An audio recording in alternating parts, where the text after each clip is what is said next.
There are truths almost no one will ever dare to say out loud, not because they're false, but because they're too uncomfortable, too raw, too real. And yet, these truths shape every relationship, every attraction, every emotional bond you've ever experienced. This is one of them. Female desire does not obey logic. It does not follow morality, and it rarely aligns with what she says out loud. Instead, it follows older rules, darker patterns, ancient instincts buried deep inside the unconscious mind. Most men never see these patterns, and because of that blind spot, they keep repeating the same painful mistake, giving everything and receiving nothing. But what if I told you that desire has a map, a structure, a psychological blueprint that explains why a woman will ignore one man, obsess over another, and feel conflicted over a third? There exist 5 unwritten rules that govern the hidden world of female desire, rules that modern society avoids, rules that polite conversation cannot handle, rules that only men with courage to see the truth can accept. These rules weren't invented on TikTok. They weren't made popular by dating coaches.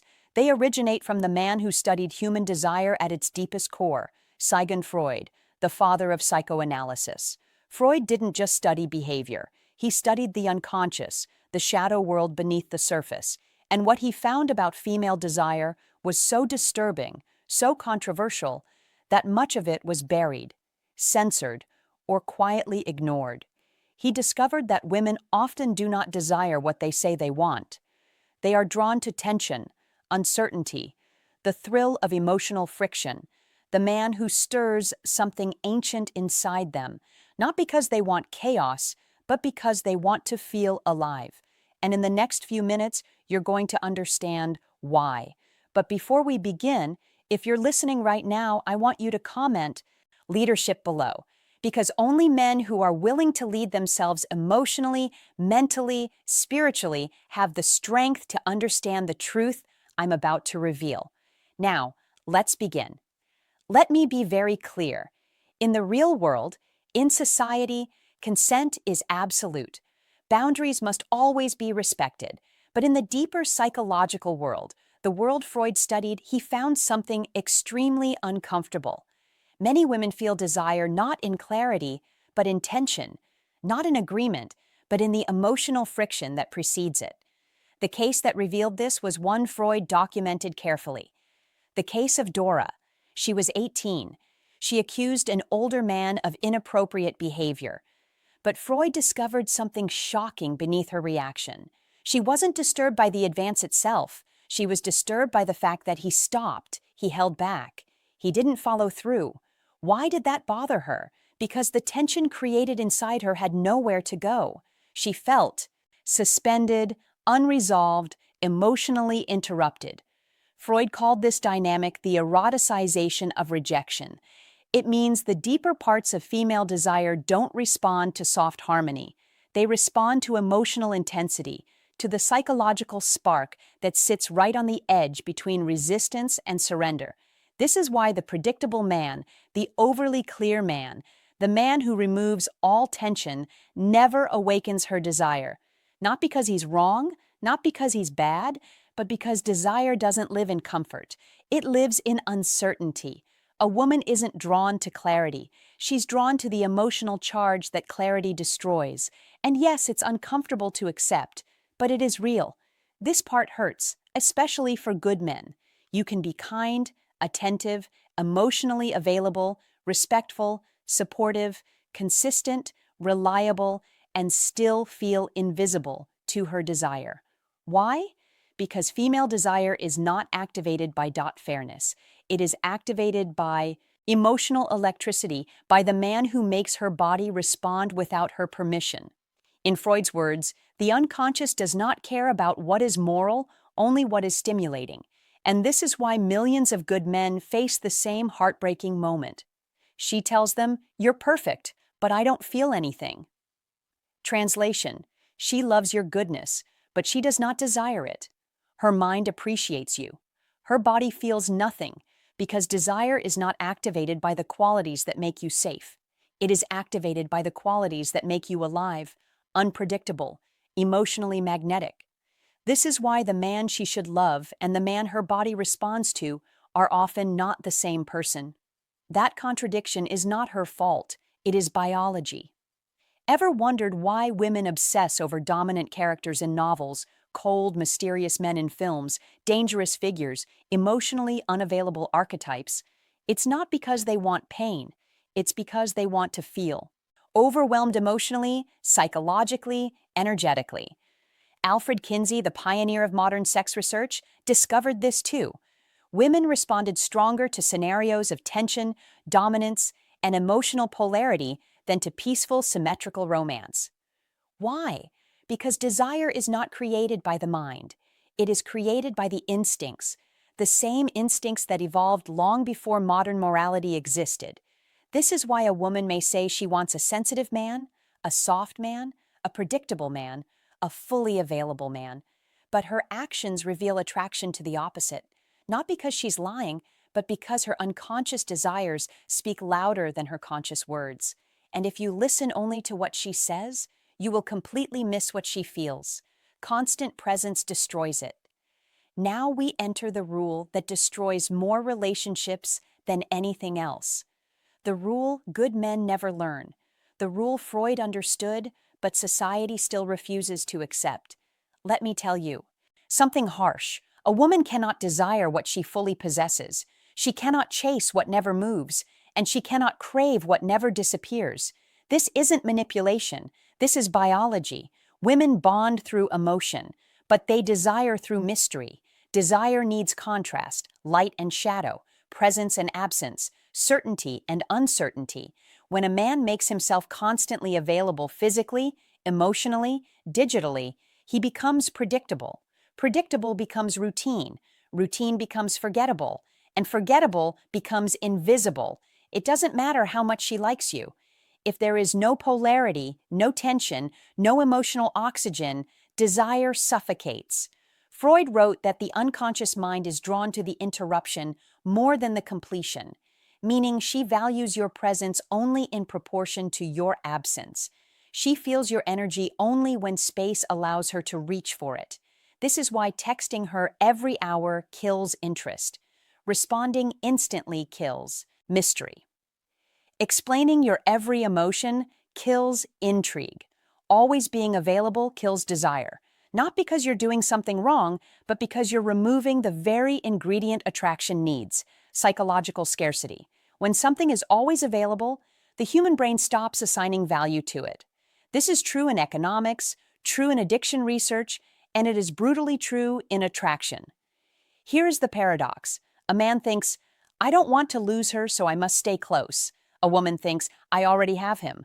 There's no tension, no spark. And just like that, the emotional polarity collapses.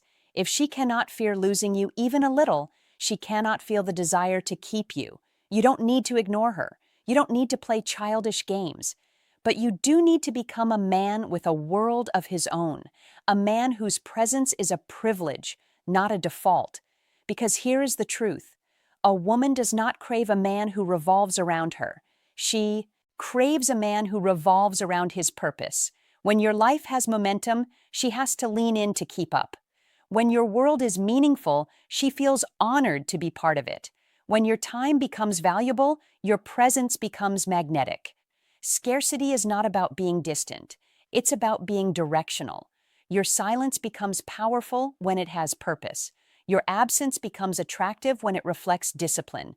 Your time becomes valuable when it reflects standards. And nothing awakens desire more deeply than a man who has self-control.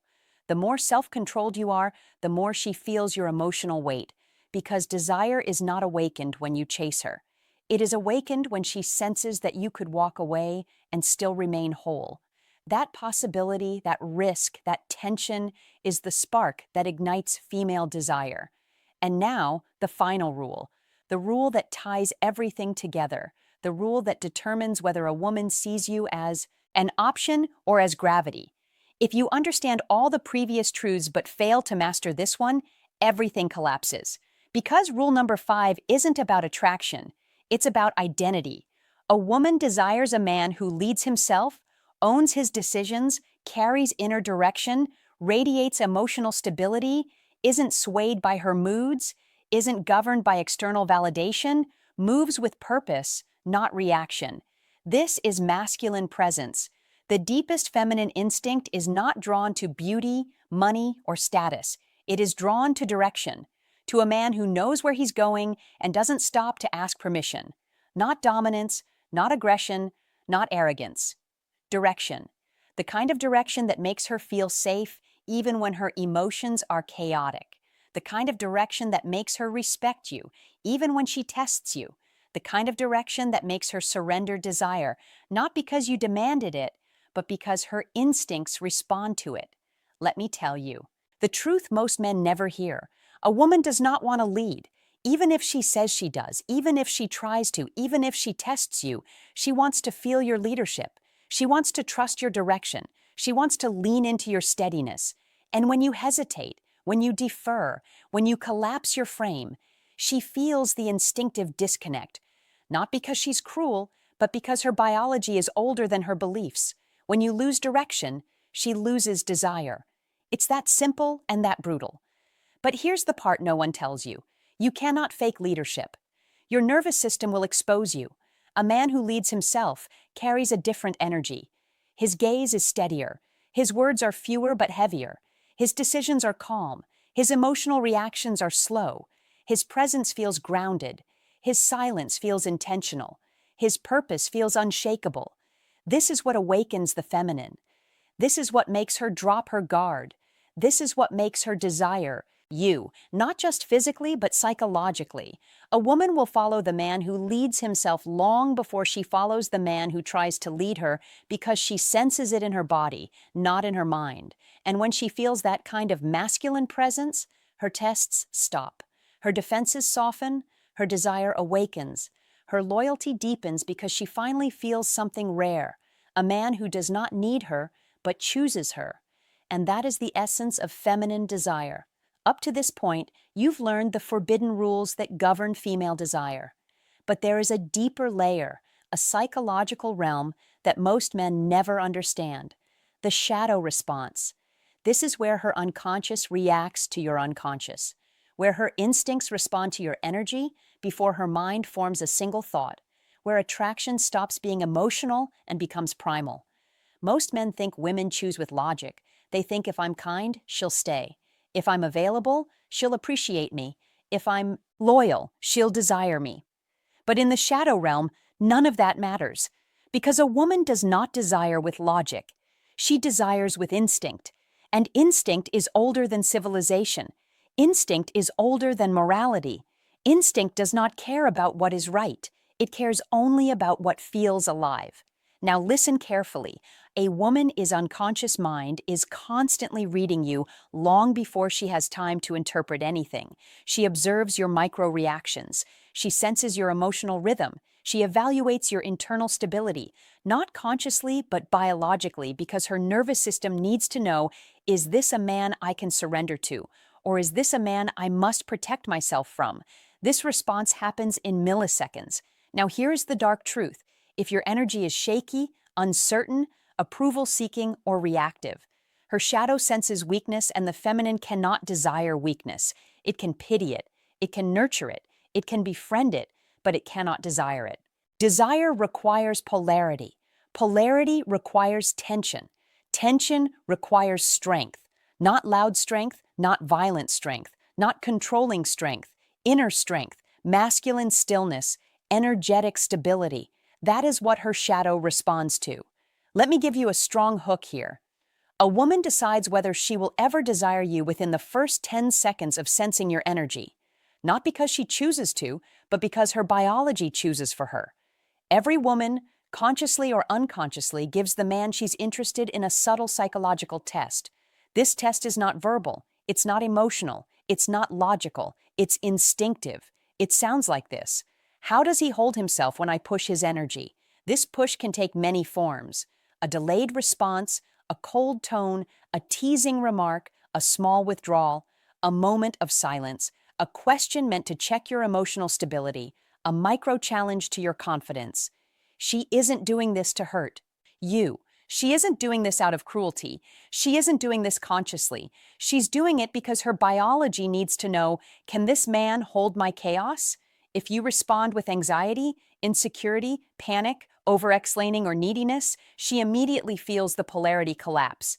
But if you respond with stillness, calmness, unbothered presence, her body registers something powerful. He is unshaken. And when a man remains unshaken, something ancient awakens inside her. The feminine shadow bows to the masculine center.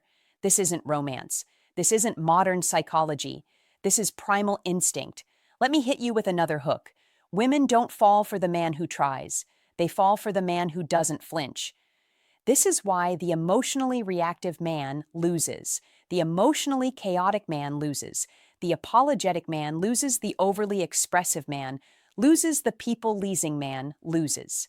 But the man who remains grounded, who breathes, pauses, observes, gains a different kind of power, not control over her, control over himself. And that is the only control a woman respects.